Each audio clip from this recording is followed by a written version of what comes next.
Thank you, Professor Patnaik, my esteemed teachers who are sitting here, and friends. First of all, I mean about JNU, most of you know, but sometimes we think why JNU? It's been asked many times. I've tried to think because in the last 79 to 37 years, I've tried to think why JNU. Why JNU is like this. Probably my answer may not be entirely correct. Some other faculty members who are here, they have different idea of JNU. But I think that JNU's intellectual culture was at a conjuncture where many of our teachers who came to JNU at that point of time, they were themselves struggling in their own disciplines across the country to give a different version of what they thought. See, we had historians who were fighting the traditional history that was being taught in universities across India. I remember in the 70s, I was a student in Utkal University when we had this history congress, Indian History Congress. There's a lot of, aggression against the left historians and the liberal historians. So many of our historians had to struggle in those times to find a space for their kind of history which was not being taught in any other university. Many of our teachers were joined JNU wanted to have a different kind of course structure or institutional structure. For example, we had this school of life sciences. For example, we had Center for Regional Development, which is not the geography development, but people wanted economic geography to be taught in the Indian geography departments. So we had this intellectuals were brought by conjuncture to this university, were themselves trying to find a space for themselves, and when they were struggling with this kind of intolerance across departments in the country, they wanted JNU to be a very, very ideal place where you can debate ideas, you can give thoughts, you can teach anything you like. So they evolved the structures in such a beautiful way. And when I came, I had never seen such a university where you had student faculty committees in each center, where the student faculty committees could even discuss with 5 teachers, 5 students, elected students. We would discuss courses, with difficulties for students. All these things will be discussed in the student faculty committee. I found that JNU had the students conducting their own election with an election commission elected by the students and then conducting their own election. So such is the culture that they created in JNU when any new student came, and I think probably it attracted a lot of progressive-minded students who wanted to study different things. They came in the 70s, early 70s to this university, and they were our predecessors who created a culture in JNU to which any newcomer would immediately come and over a very, very short period of time gel with that culture, will integrate with that culture. We all came from very, very small town or village backgrounds, most of us. And we saw in JNU, suddenly, we were part of JNU culture. We were not discussing caste or caste identity. We're not looking down on other castes or other regions. So we are, because of the left groups or left student movements, many students were attracted to these movements. They lived like a family without forgetting their culture. Even those who were outside the left, for example, in our times, they are free thinkers. The free thinkers also, if you look at them, today also, many of the free thinkers I meet, they are inspired by this culture. They have been influenced by this culture, even though they were anti-left. They were anti-left in a different way. They were in favor of capitalism, they were in favor of United States, they were calling Soviet, we call that Soviet intervention in Afghanistan, they will call Soviet invasion of Afghanistan. These were the debates. We never thought the day will come when we have to defend ourselves as being anti-nationals, that day will come. We never imagined, none of the JNU students ever imagined, the whole time we never imagined.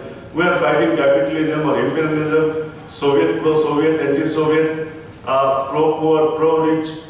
This kind of ideological struggles were there, but even if you look at those free thinkers today, they look so different from the others that you find in society. A lot of people would be looking very progressive, close to the left, even if they were free thinkers in our times. So there was a culture in which we merged in that culture. This was called JNU culture, and over 1 or 2 years, the students used to acquire a different identity a sort of supra-identity which cut across caste or regions or language, communities, and they used to be proud JNUites. That was the kind of culture we were given, or we got it from as a legacy from our seniors, and we passed on to the next generation of students. Then JNU also had, different kind of movement. Now, the rise of the left movement or the progressive movement in JNU also was due to the social character of JNU. Social character of JNU from the early 70s shifted a lot because of the new admission policy which came in the late 70s. Now, when I came as a student, it looked to me as a quite elitist kind of institution. It was very small, but they're from elitist background. English medium background, many students are there from English medium background. So in the mess, you have to come in a formal dress, and when you get up, say, excuse me, somebody who is sitting next to you, and I saw French toast, spoon and knives, fork and knives. So, that was the JNU of, say, 78, 79, I'm saying. After that, we had a large number of students from very deprived regions and backgrounds coming in because of the admission policy. The admission policy gave points. That time we didn't have reservation, but we met the requirements of reservation through these deprivation points, where social deprivation, economic deprivation, and regional deprivation points were given over and above the marks that the students got in IIT. So over and above the marks we got in the interview and the written, we got these deprivation points. But by the time you go to 80s, mid-80s and beyond, JNU was a very, very mixed, heterogeneous society with more than, today if you look at JNU, more than 70% students are from these deprived regions and backgrounds, and women. Because subsequently when deprivation point was changed after 83 movement, student movement, which was crushed, then deprivation points were changed. But then subsequently it came back, and we still have regional deprivation and gender deprivation points, which has changed also to in a healthy way that today we have 53% women students in this university. We have more than 60–70% from backward regions and from marginalized sections. Though we have reservation, we still continue with even transgenders, we are giving points now. So JNU is tremendously heterogeneous, and it has changed the nature of also debate, discussion. Because these students want issues to be raised which are different from the issues that were raised in our times. We were anti-US, anti-imperialist, capitalism, but now the issues are gender issues, issues of caste, issues of identity that is coming up, issues of religious identity, the minority issues, transgender issues. These are now being discussed in JNU. So JNU from the days of 70s and early 80s today is debating, because of this social heterogeneity, the issues that concern large section of our students. Now that has actually enlarged the space for democratic debate in the university. Even the left student movements have changed. I've seen through the years their discussions, their issues that they're taking up, and this JNUSU, which is full of leftist student groups, they went to Rohit Vemula's university, Hyderabad Central University, at a time when Hyderabad Central University was under tremendous pressure and repression. It is JNU students, why they anger against JNU? It is the JNU students who went in large numbers and gave a lot of energy to that movement in Hyderabad Central University. It is the JNU students who reached FTI Pune at a time when they were also feeling the pressure. So JNU students have carried forward because of this diversity. They really can identify immediately if a Rohit is being forced to die or take his own life. They can immediately identify with an Akla who is being killed because of some eating habit or not eating certain things. So the student movement in JNU has always been in favor of democracy, in favor of poor, oppressed classes, but today we see even other segments of society which are oppressed now, they are being taken up. We had a movement which has been traditionally very strong, And there is a link of these movements with the protest movements that JNU students had led in the 70s, be it the movement against emergency. It is the JNU students who were picked up. Our student president was picked up, put in the jail for 19 months. Other students were arrested. So JNU had a history of resistance against the most authoritarian of government and state. So JNU had that history. JNU had a history of protesting. JNU is something, where you are not only concerned with the issues concerning the nation or certain groups. JNU has always been humanitarian. We have inculcated in such humanitarian values, I cannot tell you how humanitarian our students are. That we were fighting on the streets in Delhi, being beaten up on the issue of Vietnam, protests against Americans in Vietnam, or even when they invaded Iraq. But our students had gone to Muzaffarnagar, had relief camps there. In the 80s, we used to go to relief camps when anti-Sikh riots took place. I remember as a student, I was working in Safdar relief camp. Saved the family of Harkishan public school principal and took him to staff quarters when the road quarter was burning. So we used to do that, but today's students have gone and they are continuing with that humanitarian value. They go to any relief, tsunami, Odisha super cyclone, it is the JNU students and teachers who have gone. They have not given money through the government agencies, but they wanted to go there and distribute and adopt a village or a school and do it. So we went to Nagapattinam during tsunami, we went to Odisha super cyclone and did it. Same thing is being done by these students today. Muzaffarnagar, they had relief camps, they are collecting funds.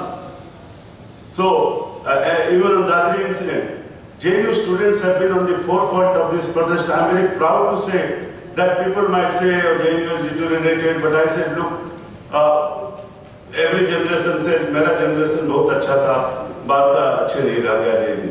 JNU has changed." I said nothing. You ask somebody who is coming from Odisha, Bihar, and what kind of university he finds himself in, then in a relative way, how he is looking at this university. And today's students are such, brave students. We hardly went so much outside. They struggled in Pune, they struggled in Hyderabad. So many days they were sleeping on the footpath, and one of our former students who are in sympathy with them, solidarity with them, he was always there, Mr. Bidrohi. He even passed away there in front of UGC. All night he was spending in front of UGC. So this is the glorious tradition that they've continued. And now they are adding more and more issues to different sections which in our times were not so much in prominence, but today caste, oppression of castes, minorities, transgenders and women, that has gained more and more importance and prominence today. JNU also, because of the teachers who are these progressive teachers of his generation, who were there in the administration as deans or academic council members, or rectors and even vice chancellors, they have done a wonderful progressive restructuring of JNU. We have pioneered many things which other universities are yet to follow. You see, not only we did try to make our university truly, in the Fedkuta meeting, Nanita ji is here, many universities are saying our universities have become central universities, have become regional universities. Be it Viswabharati or Koraput Central University in Odisha, they do not have all India character, either in terms of faculty intake or student intake. Now, you look at JNU, we have now more than 84 centers all over the country where we are holding entrance tests.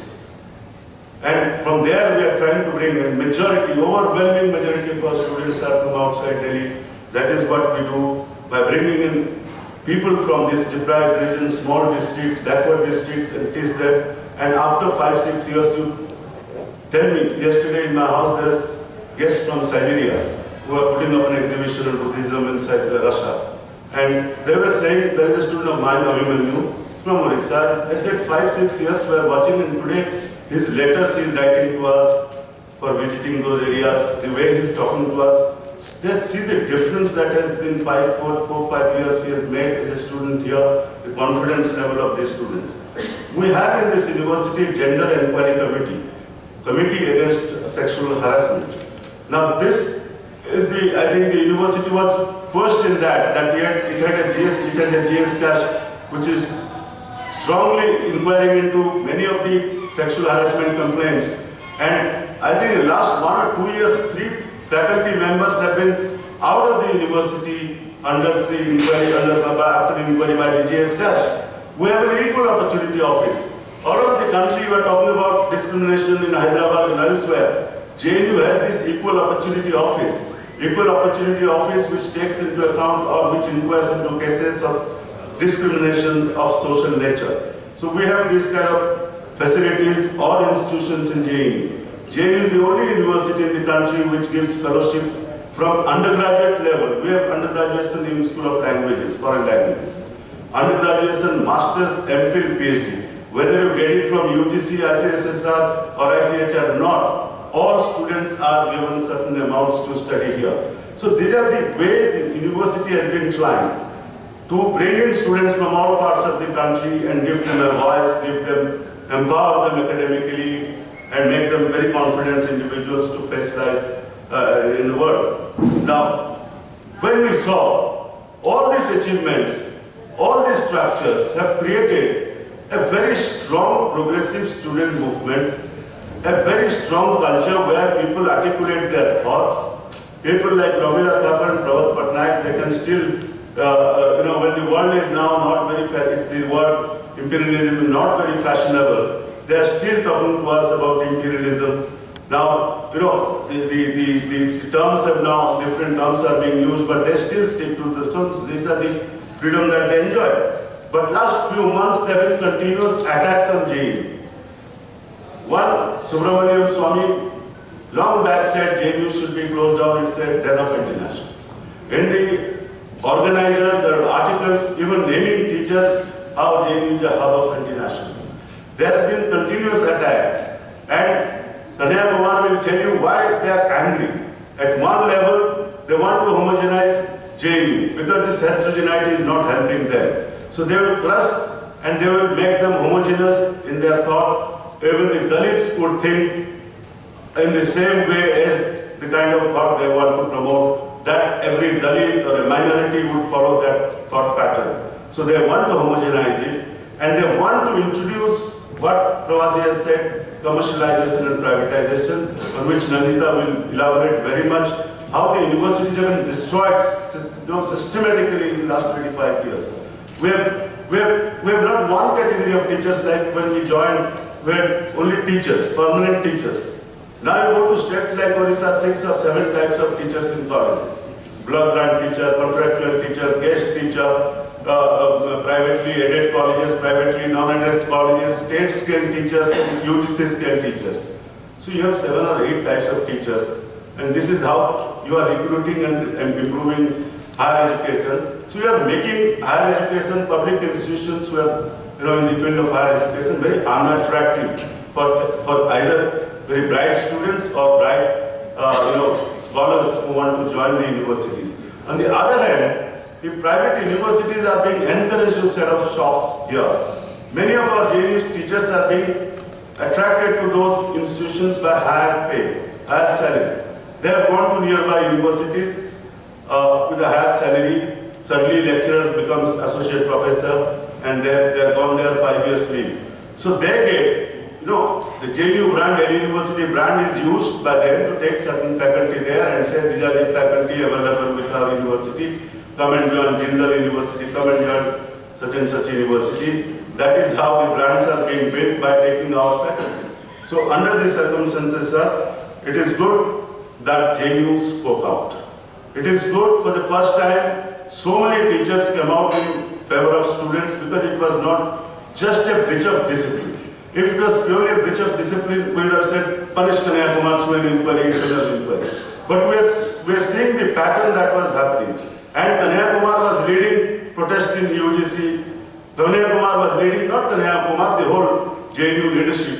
JNU's leadership was leading in Hyderabad, going to all places. So we knew that this would come. And it is not purely a discipline matter that they violated, something was withdrawn. It was an attack on freedom of thought. It was an attack on freedom to debate and discuss and express. And we knew that we do not want to be in the same kind of situation that the intellectuals and the progressive sections found in Hitler's Germany, that when they were left alone to defend themselves and no one was there to defend them. So we do not want that today our students will be attacked. Yesterday the minorities were attacked. Today our students are being attacked, and tomorrow we will be left alone, the teachers, and we can easily be silenced. So we did not want that situation to come. We stood up and raised our voice. I hope this voice has reached and emboldened our students. And we told them when they came out 2-3 days back that this fight is not over. This will happen in many places. They will exhaust you. So at a certain point of time, the fatigue factor will come in, the frustration will come in, but you have to go and encourage other institutions where this is happening, and you can be sure that teachers of university will stand with you. Thank you.